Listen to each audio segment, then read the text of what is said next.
things I was hoping to talk about today were like mistakes people make kind of preparing for like 5Ks to marathons, like little things that we can do differently.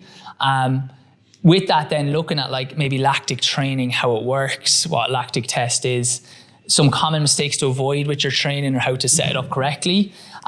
Looking at how you might sample training then, and then we'll also then look at injury prevention and what we can do to kind of like improve running economy, which will help for performance, but also help prevent injury. Would people rather more time on the injury prevention, more time on the training? What? All of it. All perfect. Yeah. We have time. Look, I've come a while, so I don't mind staying. Okay, so perfect.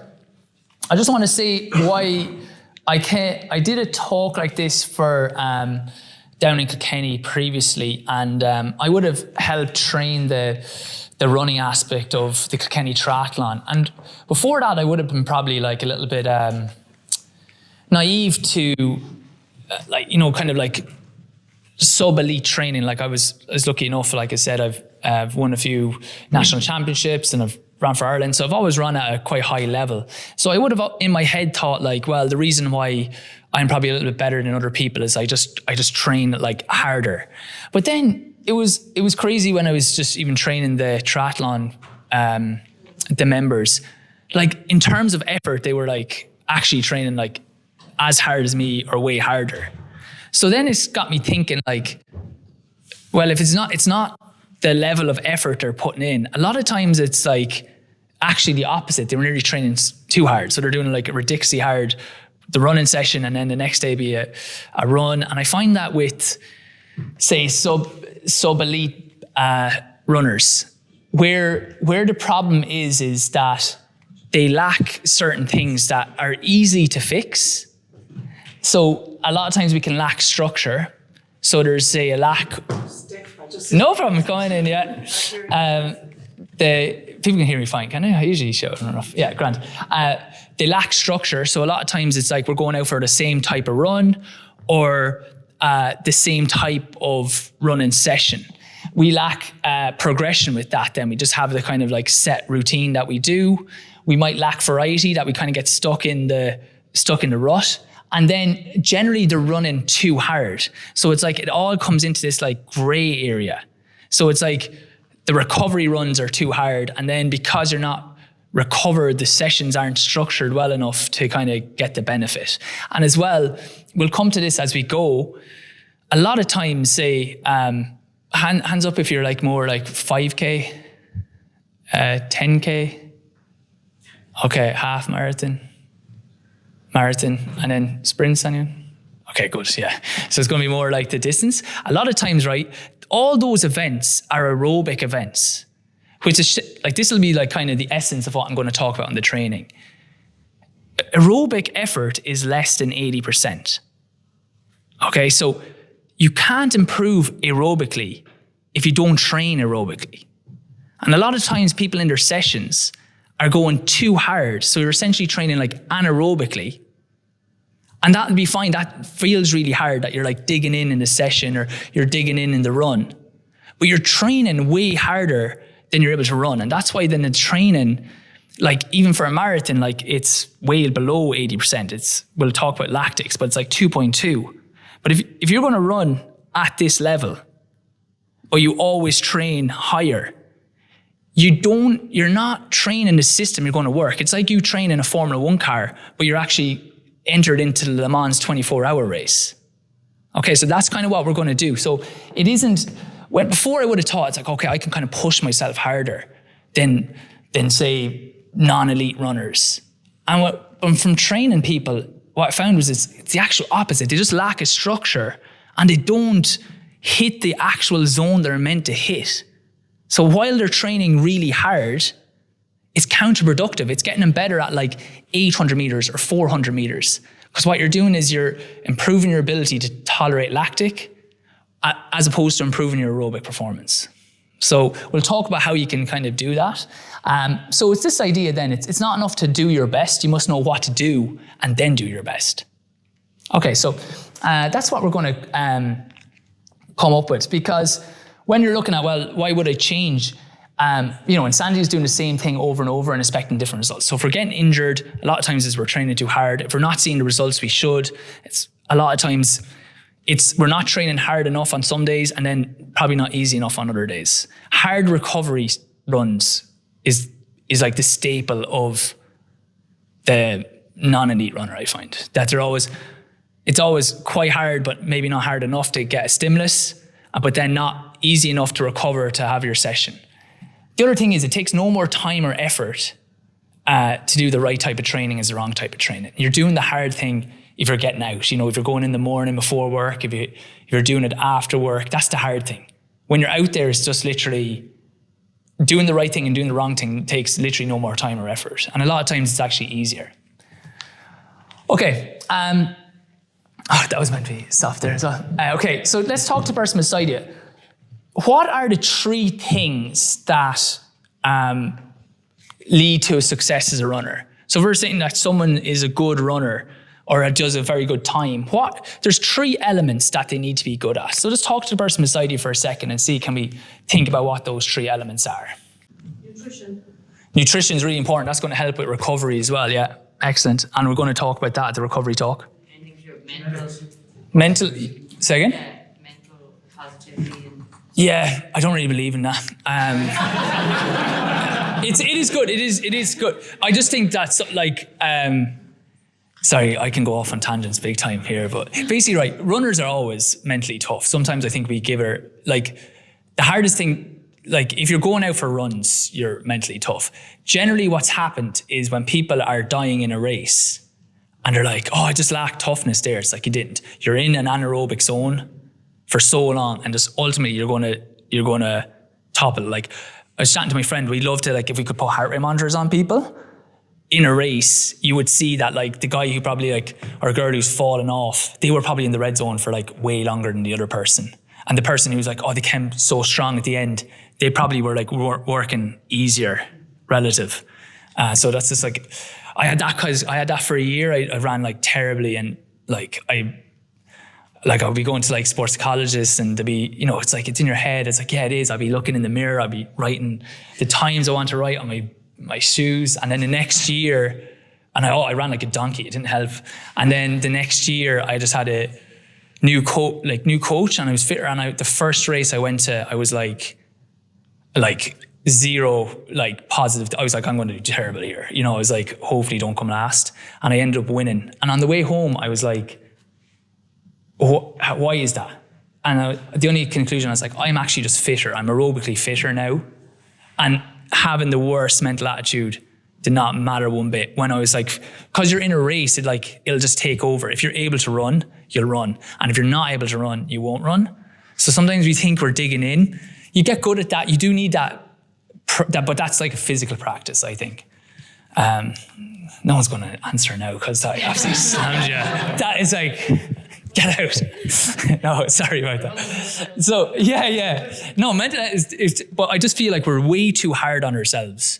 That we're way too hard. It's like, if a race goes poorly, and as I said, I had a whole year. Now, it was the best thing ever that happened to me because, look, you realize no one cares in the ultimate, like your family are happy. If I want to write a book called No One Gives a Shit, because sometimes you think people care how you do, but as long as you're happy, they don't. I had to run terribly to find that out, but it's a great lesson.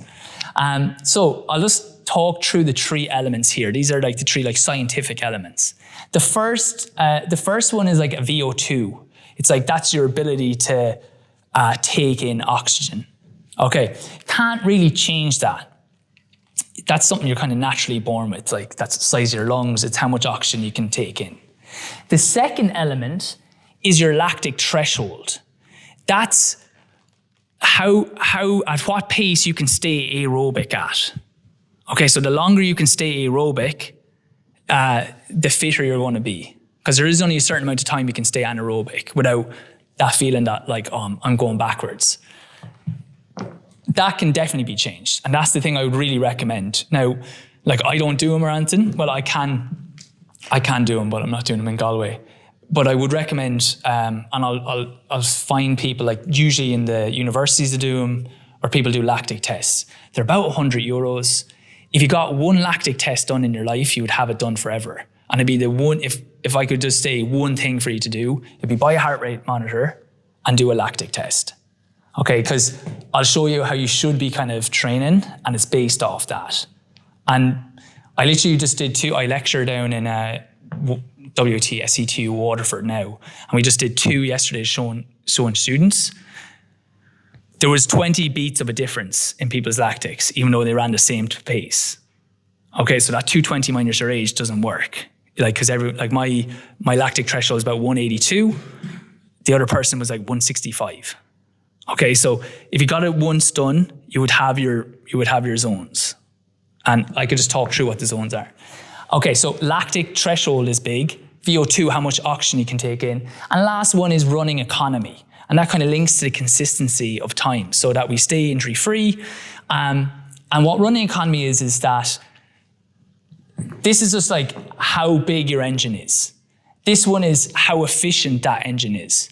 This one is how efficient the car is. Are the tires pumped up? Okay, so we have like a 3-litre engine. It's a diesel, so on like long drives, it can be very economical. The lactic threshold, which we can change. And then the last thing is like the tires are pumped up, it's efficient. So when we're running, if our core and things are smooth, when I hit the ground, all my energy is going forward. If I'm like that, some of the energy is going this way, some of the energy is going that way. My muscles aren't as strong, so it's harder to push off. And they're the 3 elements to be good at. Running economy, lactic threshold, VO2 max is natural. You're not going to improve that too much. Okay, so that's important to know. And then these, as you said, consistency, the training we do, the sleep, the nutrition, hey buddy, all help with these 2 things. Okay, so I'm just going to press play. Here, we're just going to talk firstly about lactic threshold. This is in the training side of things, what we should do. So basically, all you're going to do in one of these tests is you take the heart rate. She's wearing a heart rate strap. We find the heart rate, we find your RPE. So you'll find out what's the heart rate. And then we just have a little monitor that's going to take like a tiny bit of blood from her ear. You can take it from your finger either. I like it from the ear because there's less like nerve endings, so it's just like easier to do. So we take that, and then that will tell us at this pace and at this heart rate we're at, and then what we'll do is we'll just increase the pace of that each time. So she starts at like say 7K an hour, then 8 and 9, and we have the heart rates just gradually going up. Okay, so this then would be like a type of test. Okay, there's multiple tests here. So we have the heart rates. This is why you only have to do it one time. Can you see that the heart rate is always roughly the same, even though the lactic curves can be slightly different? Okay, so your RPE and your heart rate and your lactic are internal. They'll always be roughly the same. The only thing that will change is the pace that you're doing. Okay, so what we should have here is we should have a flat line initially. So you see when we go at 12, it basically goes straight across. Do I have another one here? Yeah, see the way here it goes, this was on the bike, so wattage. See the way it's like flat. Anybody know when you're doing a sprint? So if you're doing it 400 meters and your legs start to burn at the end, anyone know why that occurs? What's accumulating in your legs?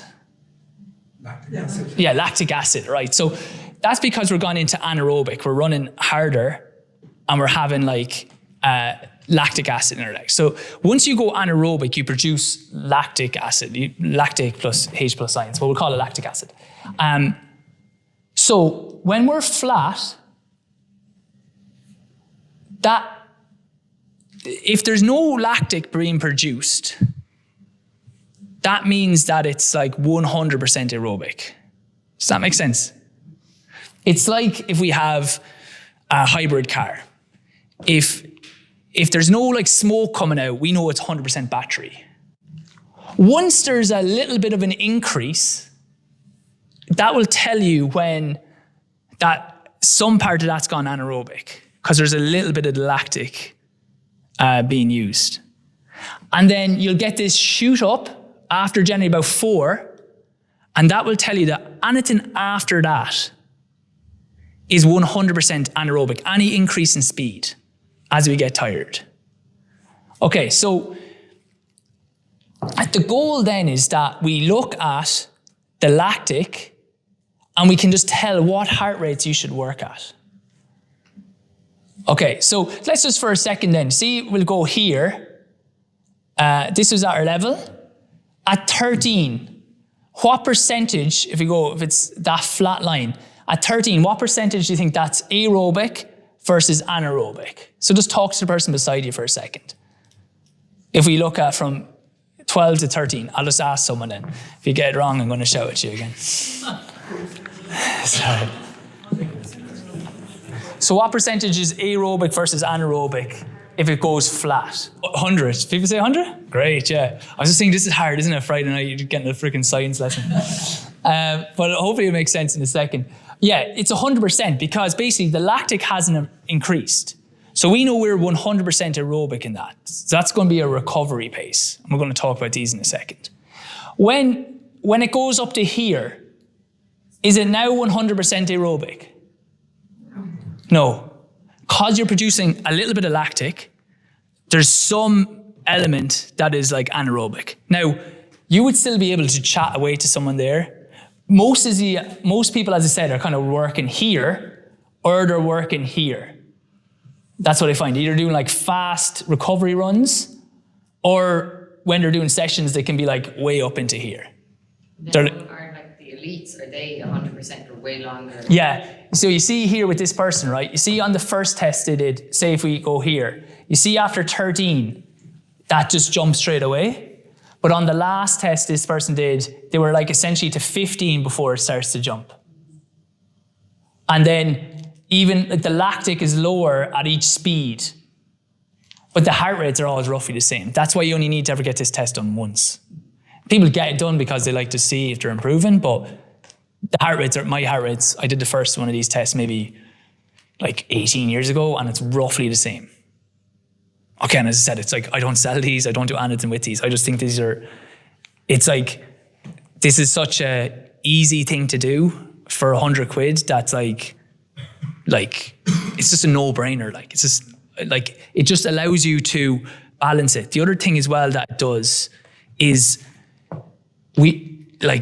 none of us are full-time runners here. So if you're stressed in work or you're stressed in whatever, we don't worry about the pace. We only do it off the heart rate. So if you have to go in the morning or you're going in the evening and or you're a little bit run down, your heart rate's going to be naturally up. So you're going to just go a little bit slower. So it allows you to adapt to training kind of as you go. As I said, if you can email Una, I'll send on a couple of people. I think I'll get a few. There's always...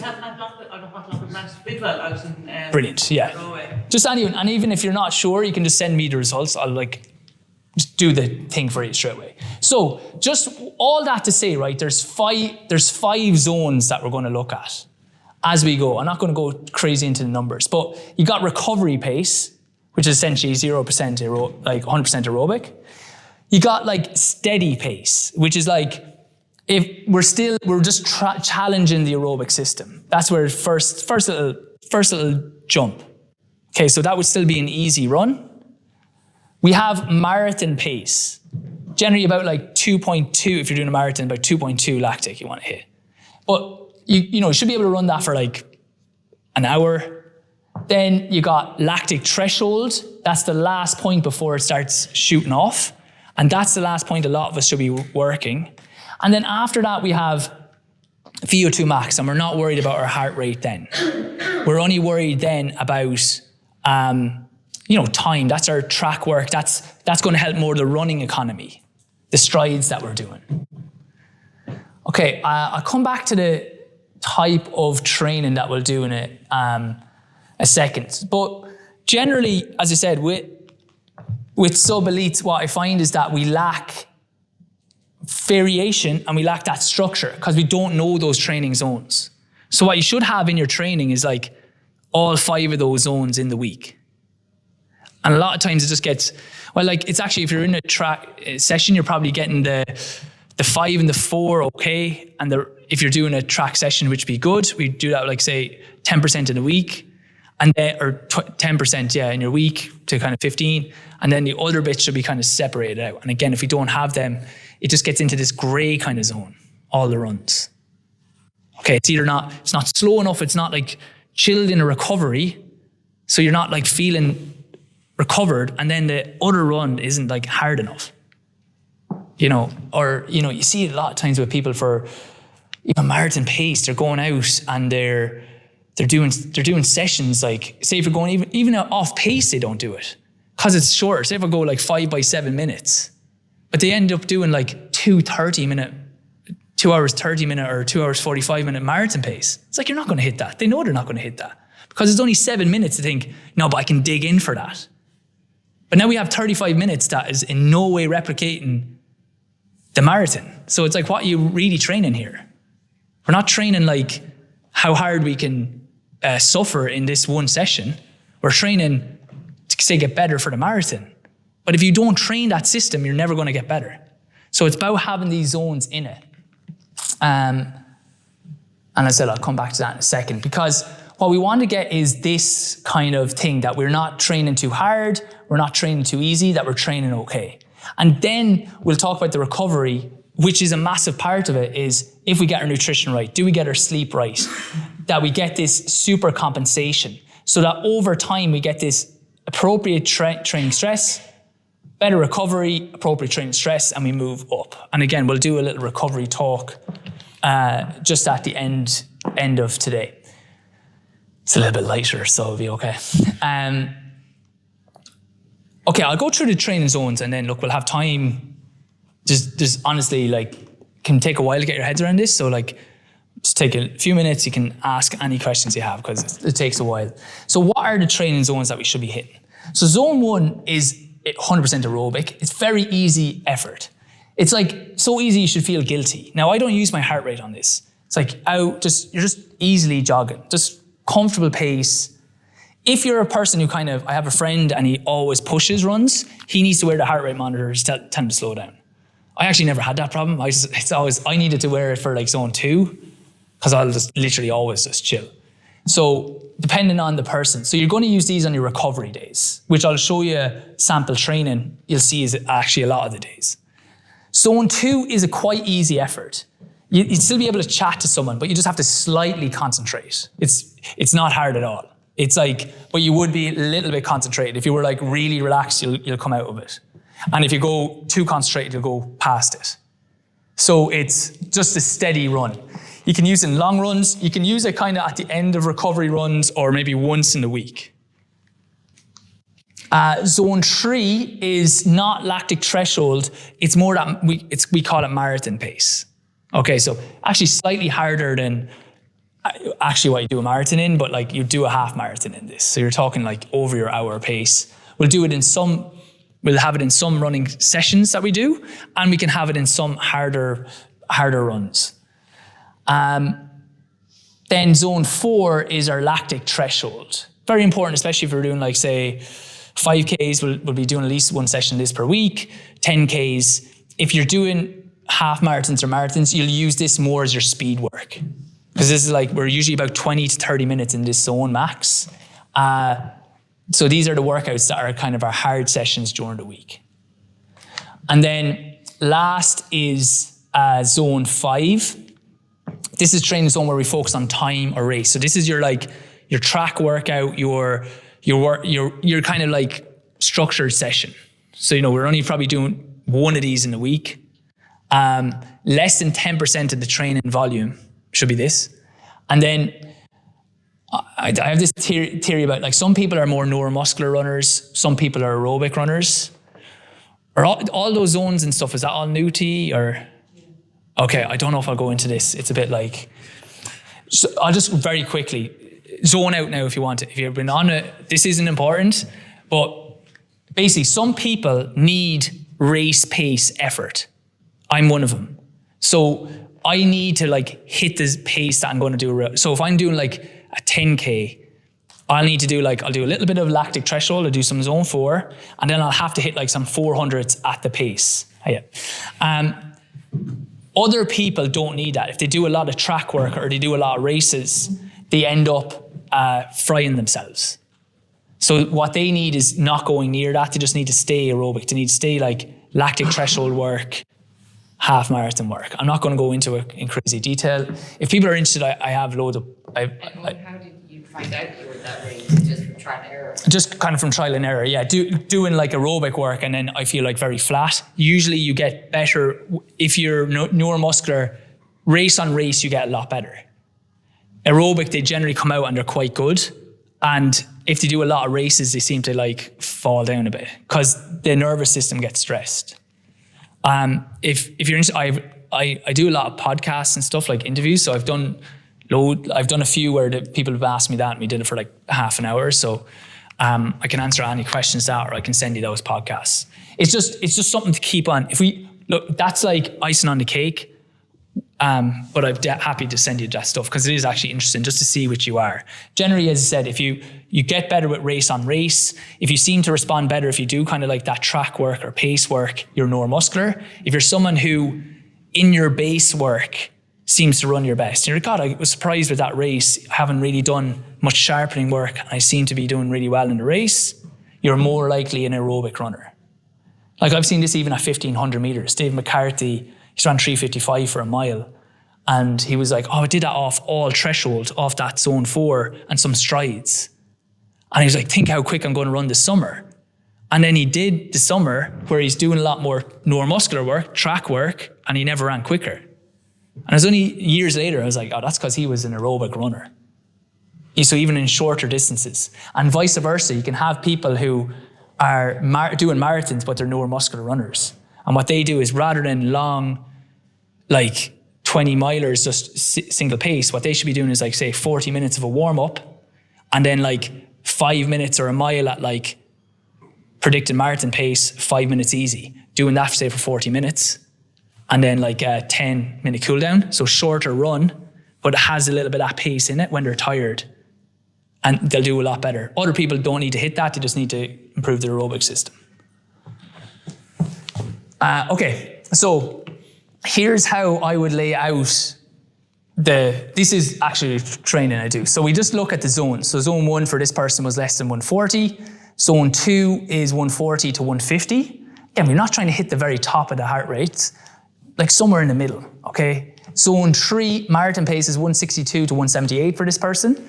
Zone 4 is 178 to 185. So this is a high heart rate. You might be at like 160. That's why I'm saying this 220 minus your age or heart rates. Like if you're coming to this, get one of these done. You know, like if you're coming to this, get a test done. That like, I don't sell them. I don't do anything with them. Like, you know, I do Pilates. I'm not really going to mention Pilates because I don't want this being, oh, well, he's saying that because he thinks this. I have no benefit at all to say it. Okay. But it's just, it allows you to get your training so much more dialed in and it's actually way easier for you. Like if you're not going to run your PB, you may as well like have enjoyed the training and made it easier. Than a lot of people have trained really hard and then they don't do well. And they're wondering why. It's like, well, you just flogged yourself. Okay, so this is how it might go. You might go Monday rest and I would do like say a gym or Pilates, like I do sports Pilates, we'll talk about that. So I do Pilates here for your injury prevention. Then you might do your 60 minutes easy. So that's zone 1. Again, if you're someone who doesn't know how to go easy, wear your heart rate monitor. Don't use the wrist ones. They're not that accurate as you go up. Just get a heart rate monitor. Then I would just do like 6 by 15 seconds of a hill, just an easy stride afterwards. Then Wednesday, you should only be doing 2 hard sessions in a week. But Wednesday, you're going to do maybe a 15-minute warm-up. Then you're doing 4 by 7 minutes at zone 3. That's not going to feel hard. But especially if you're like a 10K, 10-mile, half marathon type person, you need this kind of stuff. And then you need to increase, as it feels easy, you need to increase the reps that you do. So, okay, so like you might go to 5 by 7 minutes. Probably leave it at that, but that would be the goal more than going faster. Again, the other thing that people do sometimes when they get these heart rates is they go sprinting off. So get the heart rate up to that. No. The first one, I would be like, if you're in zone 2, it's no big deal. The second one, you'll be naturally kind of in the lower end is zone 3, then to the higher end. Brian Maher is like the best guy I know for, Brian and Dave are the best guys I know for lactic. They're both sub 5 minute miling for their threshold pace. And both of them, they don't look at the heart rate, the first one. They just feel, just totally on feel. And it's always low. Okay, because what you're trying to do is go underneath it and like push it up. You don't jump in above it, because then as I said, you're into anaerobic. And it's like, you can't improve aerobically running anaerobically. Okay, then you might just have like a cycle or an easy run, 50 minutes the day after your session here. You have just a full rest day, I'd recommend.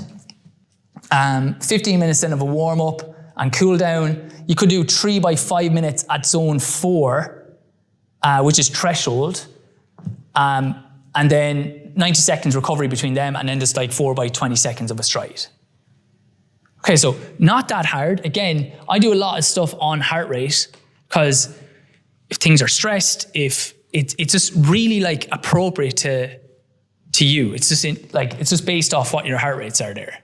I do it off minutes as well, because again, it's like, it just, like what I'll cover like 1.5 miles in that time. You might cover 1 mile, you might cover half a mile. So it actually allows the sessions to be a little bit more appropriate to your level of fitness. And then just do like your 80 or 90 minute easy cycle if you're not used to running, easy 80 or 90 minute run. So if I was more conditioned, I could make this run into like E1 for the first 30, E2 for the second 30. If I wasn't used to it, I would just have it. Now, I have every zone in there except zone 2, which sometimes I'll move this one into a zone 2 run. Then the next week, again, Monday would be Pilates, 50 minutes easy, 6 by 15 second hills. As I said, if you wanted, you could do like 20 minutes or 30 minutes E1, and then the last 20 minutes zone 2. If you want to build that, I'll do that as well if I have like a longer race coming on. For me, like longer races would be like 10K, 10 miles. I'll edge up a little bit into my E2 zones on the easier days, just to get that like base aerobic, because it doesn't get hit a lot. Session you might do is 15-minute warm-up, cool down. Then you could do 15 minutes at E3, which is like marathon pace, 2 minutes recovery, 6 minutes at zone 4, heart threshold, 2 minutes off, and then minute on, minute off, which would be zone 5. Okay, so not doing crazy amount of it, but then easy run here. Then this is another one. This would be like for a longer endurance, would be like 2 minutes at threshold, 3 minutes at zone 3. So you're not taking any break there. We're like going into threshold for 2 minutes, then just slowing down by like a minute mile or whatever, just to get the heart rate down. And you're just practicing getting into those 2 zones. And again, what you'd find if you do this type of training, the last things you can do here would be like, these are sandwich hills. So what you could do is like a bit of threshold, then like 8 by 45 second hill, and then some like zone 3. One thing I just wanted to show there, same here, you could do like just a bit of threshold and then a little bit like minute on, minute off. The strides and the like, even as a neuromuscular runner, unless I have like a big 5K or a big race coming up, if it's just general training, I'll always just keep it like minutes. I don't want to be like stressing myself. You know, like you got to get, like a lot of times with us, it's like, you got to get up for training for early, or you got to go late. So it's like, you don't want every week that's like, this is a big deal to hit this.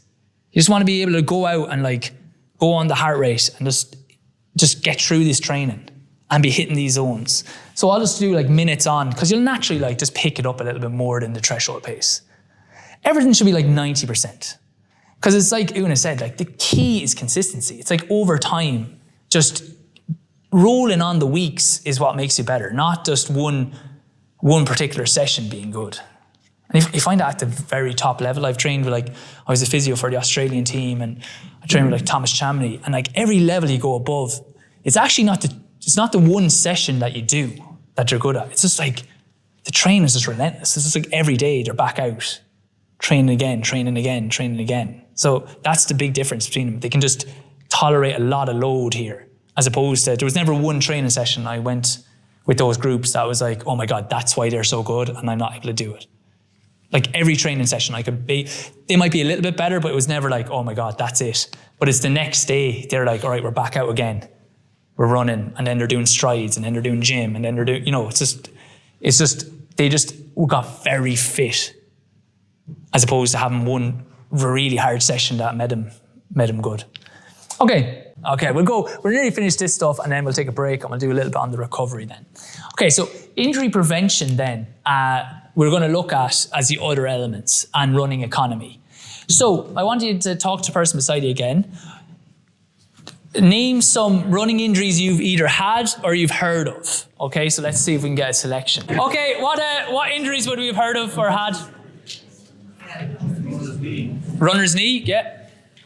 Plantar fasciitis. Shin splints, what? Piriformis syndrome. Stress fractures, yeah. Tendonitis. Costochondritis in your ribs? Jeez, fancy one. Got them all up here in Galway. Okay, yeah. So and look, that's very common. We get like our shin splints, we get Achilles tendonitis, plantar fasciitis, runner's knee, like patellofemoral pain syndrome, iliotibial bands, like high hamstring tendinopathies. Don't really get groin piriformis, stress fractures. Anybody, say compare that then to like a soccer player. What type of injury we're not seeing there compared to like say a soccer player?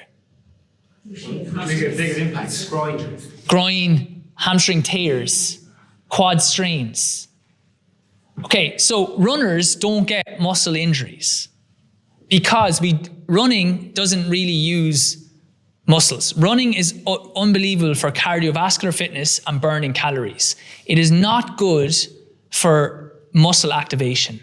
And there's 3 systems that measure load. I do lecturing, so I am very technical. Sorry, I just think this Friday night, I should have already soup this up. I can't, this is the way I talk, so I can't. I'll try to get better next time. So there's 3 systems that absorb load. The first is your passive structures, your joints, your ligaments, and your tendons. They'll always take the load, they're just there. That's why they're called passive, you just have these. The second system should be then the muscular system, which will if I land rather than landing heavy, I can land soft. That's the muscles taking the load. And then the last one is like the neuromuscular system to make sure that my knee doesn't just buckle in and come out. So everyone pushes in the same way. Okay, so when we have these, why we get all these injuries to the passive system is because the muscular system isn't doing its job. Different in sprinting, different in football, where naturally when you're sprinting, the muscular system is working. Okay, so all running injuries are passive injuries because it's like the muscular system doesn't take its fair share of the load. So the passive system has to do it all. It's like if, the analogy I use sometimes is like, if, say me and Niall, if we're out in the bar and someone after this talk, someone starts a fight on me, Niall can be there to help diffuse the situation. If Niall's at home asleep and someone starts on me, I'm on my own. And that's the same, right? If the muscular system isn't woken up, the passive system naturally has to take the load. If you need something in the week that essentially activates the muscles so that then they take the load, because that's what stress fracture is, just that everyone's just an overload.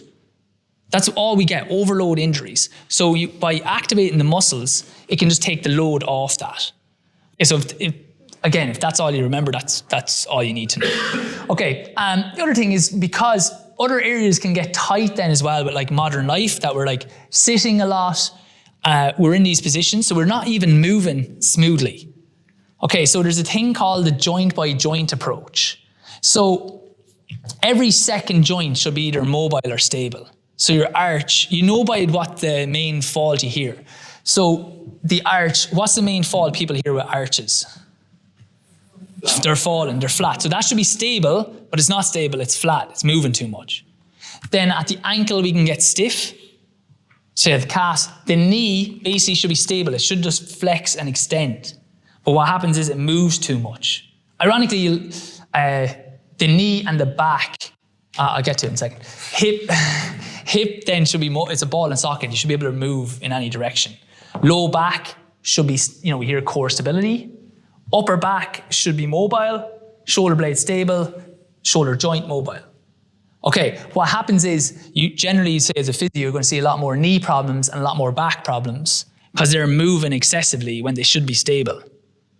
Because we're hunter and gatherers by DNA, basically. We haven't really evolved. So even though you're stiff in certain areas, you'll always be able to move in some way.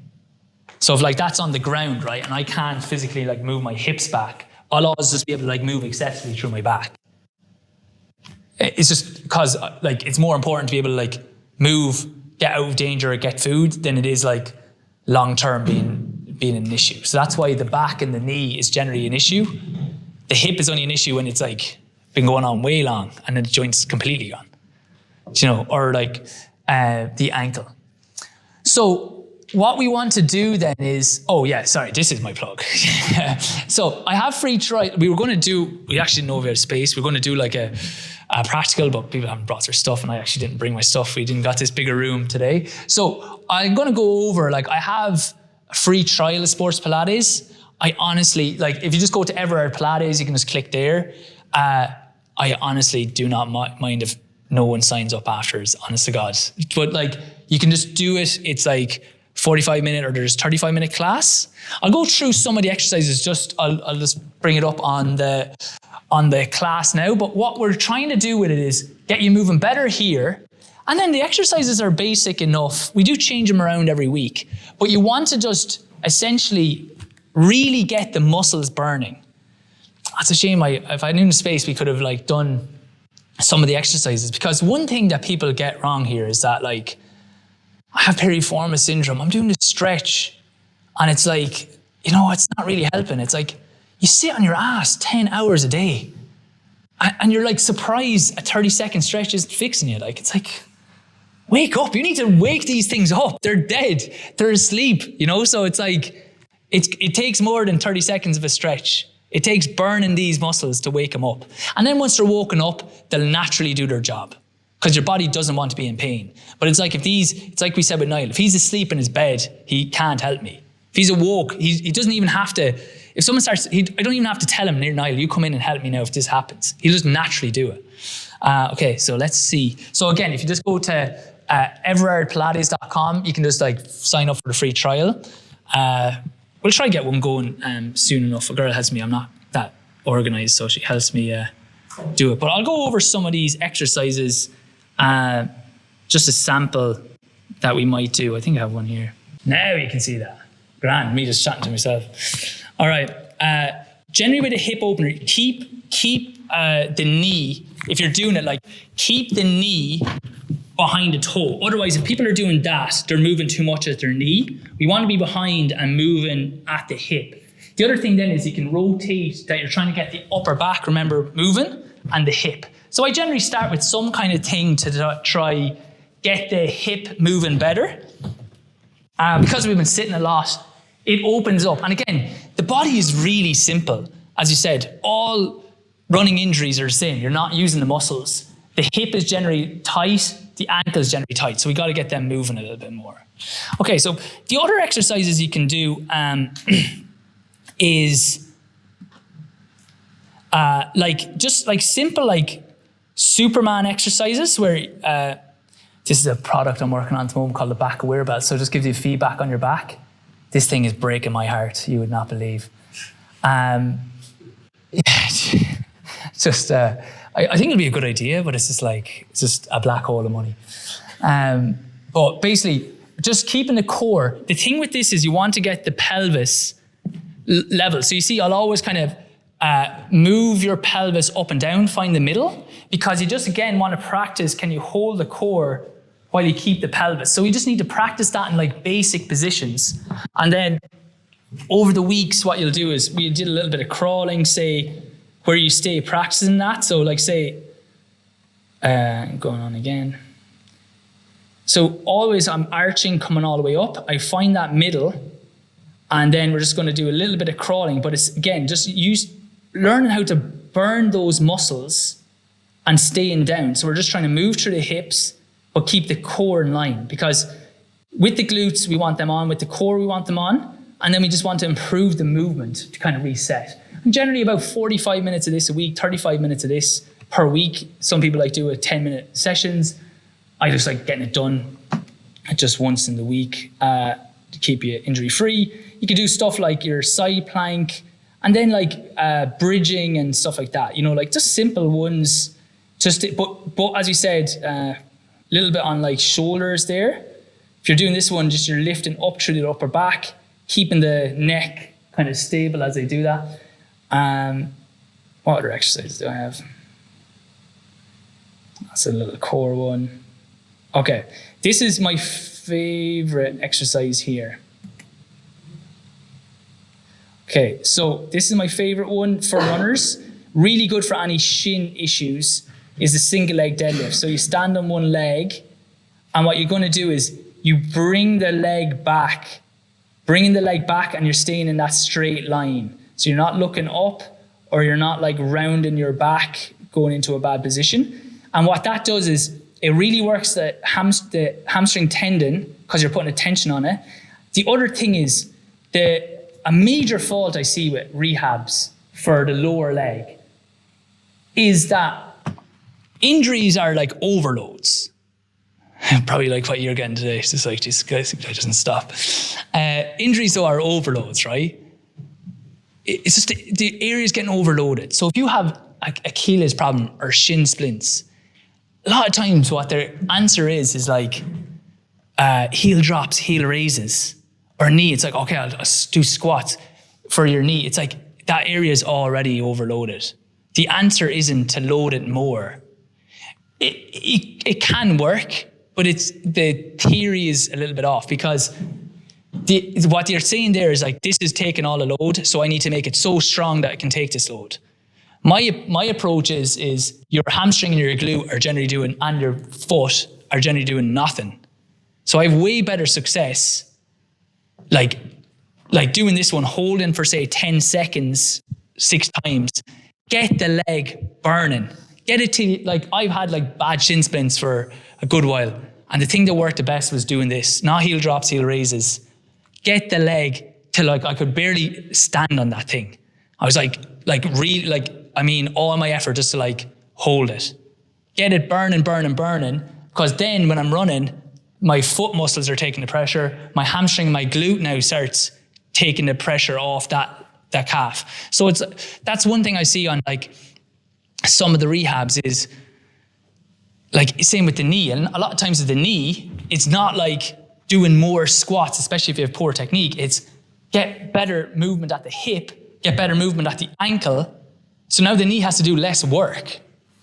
Do you know, it's like if you have, I have a post-tib injury. Yeah, so you should be doing this like non-stop. Yeah, and I was advised to do lots of calf raises. No, yeah. Yeah, I'm just wondering what would you... See, it's not like, it's out there in theory, but the thing is with that, right, with a post-tib, so that's what I'm saying, right? You've got like basically like a shin splint issue. It's like you're already loading that too much. Like there's 2 ways you can approach it. You can say that, right, that's too weak for the load that you're putting on it, so we'll strengthen that up. But my thing is, that's already overworked. So it's like I get way better success. Like I had shin splints for ages. If you do this, just literally do this one every morning, hold it for 10, 15 seconds, do it 6 times, till where you're like, your foot can't, till you feel like I can't, I'm gonna, like your calf, I guarantee as well, right? When you do that, it'll be your foot will cramp. You'll feel it in your hamstring or your glute. Your tib post won't feel it, because your tib post is actually quite strong already. It's just doing crazy amount of the work. You know, so it's like if we have 2 workers, I like an analogy, but it's like we had 2 workers. Say me and Niall again. I was out in the nightclub having fights. So I'm all the fun, right? But like, so then it's like we're trying to get the work done, and it's like Niall's already working loads, but he's stressed. And my thing is like, and I'm not doing anything.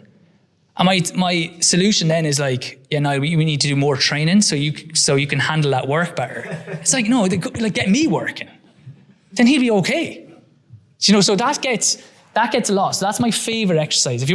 If some people aren't going to do it, but if you could just do that when waiting before a session, literally, the key things with it, lead with the leg. As soon as the back leg stops lifting, you have to stop lowering. You're not doing this because you'll feel it in your back. You should feel it kind of as a stretch. That one really works, say, the hamstring, especially the tendon there, and it's unbelievable for like the calf. Sorry, so that's as far as you go there, not down, you don't try to go to horizontal? If you could, I'm going to go further than that because I can. But what I don't want is someone doing, that's why I came up with this thing, that people go here and they're like, oh yeah, I'm horizontal. It's like, all right, you're partly horizontal. Yeah, straight line. You'll know it, you'll feel it in the leg when you're doing it. So if you can go horizontal, perfect, but we don't want to have it that people are moving through there, or sometimes they don't have the hip mobility, so they kind of open up like that. Just like go to where you're at, and over time it'll get better. Yeah, and then the other ones are just like, look, I change them every week, but it just depends on the week. We can do like some glute clam work for around the hips. You know, they look easy. I just like, again, this is free. Just maybe do, even if you can just do it one time with some of your glute bridging, you'll get an idea of what's required. You'll get an idea of what's required to stay injury-free. It's not a 30-second stretch. It's not horrendous. If you haven't done it for a while, it will be horrendous the first week. But it's not horrendous. It's not like we need to do this 7 times a week. This is like a grudge purchase. Like, I only do it because I have to get recorded. Like, the amount of weeks I'm like, oh crap, I haven't done that this, yeah. I have to do it tomorrow, and it's going out Sunday.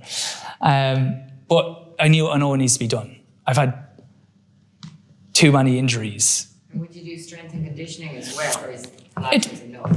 I only do Pilates, but I just like running. Do you know what I mean? Ideally, the best program would be like, say, 3 days gym, like with Pilates, 3 days running. But the thing I like is running, so I do my Pilates to stay injury-free, and then I just do running. Yeah. Okay. I've no clue how this has gone. Hopefully you've enjoyed it. Look. All right.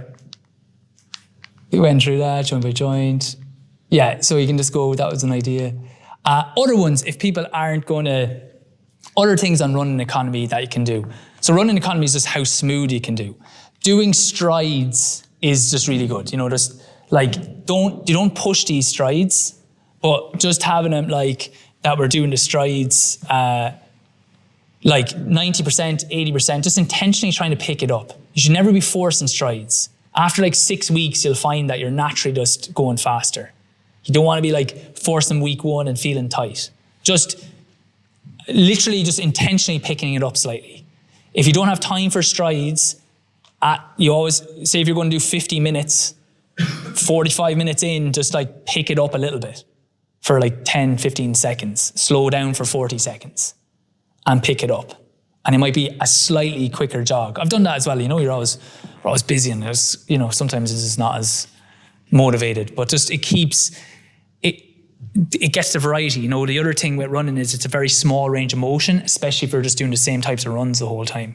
So you need something that's like lubricating the joints. So again, Pilates is probably the best thing, or strength and conditioning. If you could do strength and conditioning either, it doesn't have to be Pilates. It's just something that's intentionally different. Skipping is another really good one. I keep a skipping rope in my car, and so I do it before I go into the house because, again, we're all lazy, aren't we? I'm not going to do it when I come back out. So again, I would recommend, this was a study, I have a free book on my website as well. It's called Get to the Line in the Best Shape Possible. I just do some articles. That's how I met Una. So I just put them up. But this was a study that showed that people who did, like say 3 minutes skipping plus their running versus people who did like 5 minutes extra of running, that this group improved their 3K time by 3%, where the other group only improved their 3K time by 1.5%. So like a double improvement. They also saw that the skipping group improved like all plyometric measures, like joint stiffness, like basically plyometric performance. So they're more like powerful because What's great about skipping is it's a self-limiting exercise. What that means is I don't have to tell you what to do. If you can't skip, you just keep hitting the rope. And over a few weeks, so all you do is like set a time of like no more than 3 minutes, and set a time that like you go for a minute and it's like whatever you hit, whatever you do, you do. I was terrible at the start, but it's great. And as I said, it's just a nice one again. The one I recommend then is just to do like 20 double leg like this, and then you're going to go 10 single leg, 10 single leg, then 1, 2, 1, 2 for 10. Your neighbour's always looking in fairness. You can't do anything in my house without a guy looking in, seeing what's going on. Doing a big job in my garden at the moment. He's mad over the wall. How often would you do that then? Generally, I was just doing that like maybe I do it like once or twice a week. So like I don't do it on session days. Usually on an easy run. If I haven't done my strides or anything like that, I'll just come back. After the run or before? I do it after the run, yeah, but you could do it before the run either. Whichever works better. I do it after the run, I feel like I'm a bit warmed up. And again, 10-10, doing that. Now, if you hit the rope, don't keep doing it for 5, like, that's the self-limit. That's what makes it great. If I've had people, they're like, and I was like that as well, they're like jumping like that, they're mental on it. But after a while, I see them like 3-4 weeks later, they're like, you get it. Like over time, you're like, I'm spending too much energy. And it's enough to get that, like, as you said, the arch stiffness and stuff like that. So that really helps running economy because it just gets you a little bit stronger. But again, it's self-limiting for a reason, because I wouldn't recommend anyone doing jumps because you can jump like a donkey. You can't skip like a donkey. You just keep hitting the rope. Okay, so strides, really easy one to do. It doesn't have to be hard.